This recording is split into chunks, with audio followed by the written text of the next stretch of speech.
The forest before memory. Morning mist rises slowly above a vast canopy of green.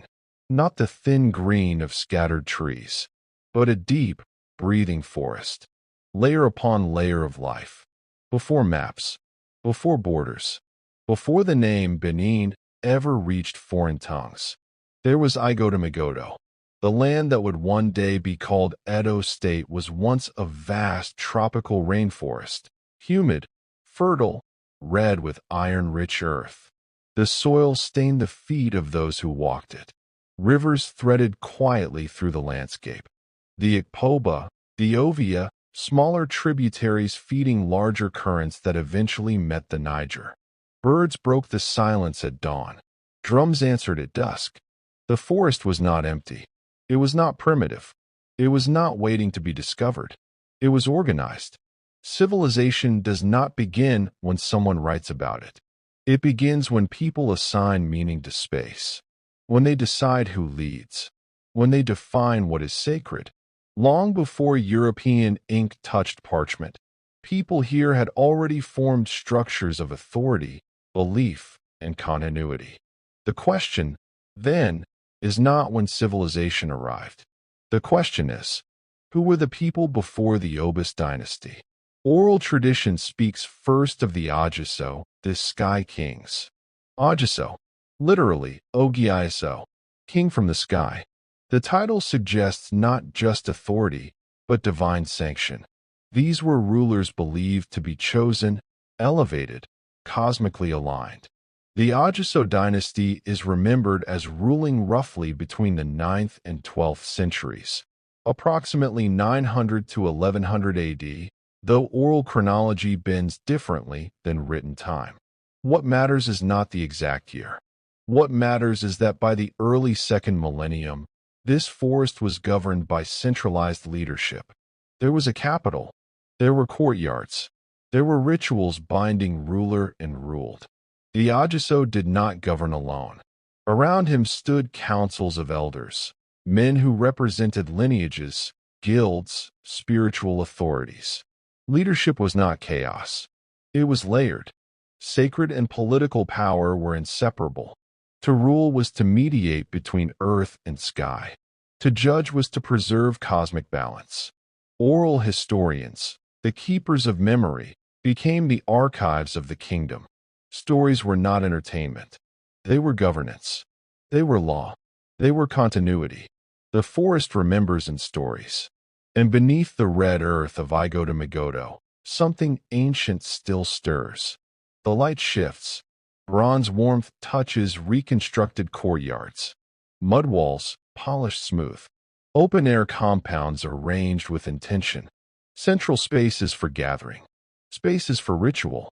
By around 900 AD, Igodomigodo was not a loose settlement of huts. It was structured. The Ogiso presided over a stratified society. Lineages held roles. Craft specialists emerged. Ritual experts maintained cosmological order. Political authority radiated outward from the center. The palace was not simply a residence. It was a cosmological axis. The ruler stood at the intersection of visible and invisible worlds. Urban planning developed organically but deliberately. Compounds formed clusters. Defensive measures began to appear, not yet the vast walls of later centuries, but early earthworks and boundary markers. Trade networks extended across West Africa. Goods moved through forest paths, kola nuts, ivory, pepper, textiles. Rivers became arteries of exchange. Igodomigodo was not isolated.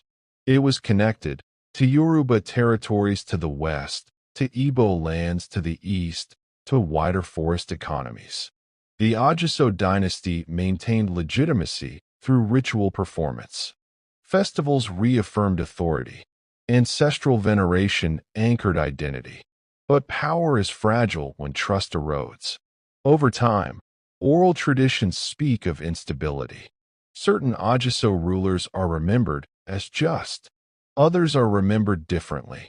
Internal disputes grew. Court factions hardened. The sacred trust between ruler and people began to weaken. In some accounts, the final Ogiso, often identified as Owodo, struggled to maintain unity. His son, Prince Ekaladeran, became central to unfolding events. The palace, once a center of cosmic harmony, became a site of tension. Whispers replaced songs. Elders debated the future. The forest listened. A kingdom that had known centuries of sacred kingship now faced uncertainty. The Sky Kings were no longer untouchable, and Igodomigodo stood at the edge of transformation. Destiny rarely arrives with noise. Sometimes it comes through exile. Oral tradition recounts that Prince Ekaladeran, also known as Izodawa, son of the last Ogiso, was banished under palace intrigue. He journeyed westward, into the Yoruba heartland of Ile-Ife. Ife, a city already sacred in its own cosmology, a place associated with origin myths and divine kingship. There, the exiled Prince Ekaladeran is said to have risen to prominence. In some traditions, he became known as Odujuwa, though interpretations vary and historians debate the overlap between legend and genealogy. What remains consistent is the interconnection. Igodomigodo and Ife were not strangers. They were part of a network of West African polities that engaged in diplomacy, marriage alliances, and exchange long before European ships appeared on Atlantic horizons. When unrest deepened in Igodomigodo, elders sought resolution. Not conquest, not annihilation, but restoration. They looked outward, toward Ife. From that connection emerged Oranmiyan, son of Odujuwa, associated with Ife's royal lineage. He arrived in Igodomigodo not as a colonizer, but as an invited mediator, though the political complexity of the moment cannot be reduced to simplicity. Oranmiyan's rule was brief. Oral accounts suggest he found the land difficult, perhaps politically, perhaps culturally. Before departing, however, he left behind a son. Yuka, I would become the first Oba. And with him, the system changed. The ruler was no longer Ogiso, king of the sky. He became Oba, a title that carried both earthly governance and sacred authority, but reorganized, restructured. The throne was reborn. Institutional reforms followed. Palace structures were formalized. The hierarchy of titled chiefs, the Uzama and other aristocratic lineages, crystallized. Coral beads became visible symbols of authority, red like the earth itself. Regalia encoded power. Ritual became codified. The DNA of what the world would later call the Benin Kingdom took shape in this moment of transition. This was not a rupture. It was evolution. Igodomigodo did not disappear. It transformed. The forest expands again, but now it is carved, layered into earthworks so vast they once puzzled outsiders.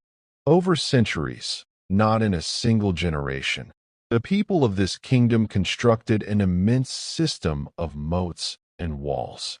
The Benin earthworks, stretching an estimated 16,000 kilometers when including regional networks, one of the largest earthwork systems in human history. Ditches dug deep into red soil, banks raised high, defensive sophistication embedded into landscape. This was not accidental labor. It required organization, coordination, authority, communal effort on a monumental scale. The walls were defense, yes, but they were also statement. They marked territory. They defined sacred and civic space. They signaled permanence. While other regions of the world navigated their own medieval conflicts, this forest civilization shaped Earth into architecture of endurance. Not to compete, not to compare, but to live securely. Urban planning intensified, streets aligned, palace expansions multiplied, guild systems strengthened, bronze casters, ivory carvers, leather workers, each contributing to a growing aesthetic language. Civilization is intention made visible, and the walls of Benin were intentionally written into the earth. They remain, even in fragments, as memories shaped by human hands. Names carry power. Igodomigodo was its beginning. But over time, transformation reshaped identity. The word Benin would later emerge through Portuguese contact in the late 15th century, derived from interpretations of local terms such as Ubini. But that future was still distant. For now, the Obas system solidified authority. Lineages stabilized. The capital flourished. Ritual calendar marked time. Artisans refined skill that would one day astonish the world in bronze and brass. The forest kingdom had taken on a new form. Igodomigodo had become something else, not erased, but renamed. And one day, ships would arrive. And one day, fire would burn. And one day, looting would scatter sacred art across continents. But that is not this moment.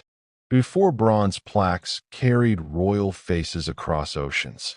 Before colonial soldiers breached walls. Before global museums debated ownership. There was a forest. There were sky kings.